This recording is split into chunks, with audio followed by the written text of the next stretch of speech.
In this video, I'm going to show you how to open file location on Windows 10 and Windows 11. Now, this is actually a very simple tutorial and I'm going to show you how to get this done.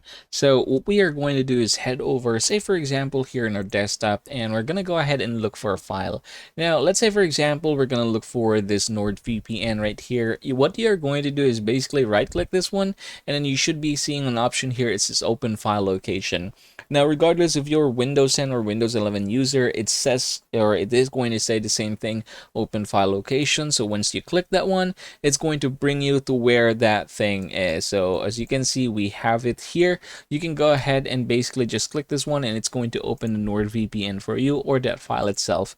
Yeah, you can go ahead and do the same thing for all the others here. Sometimes what's going to happen is it's going to show you another shortcut and then you have to repeat the same process in order for you to get to the same folder.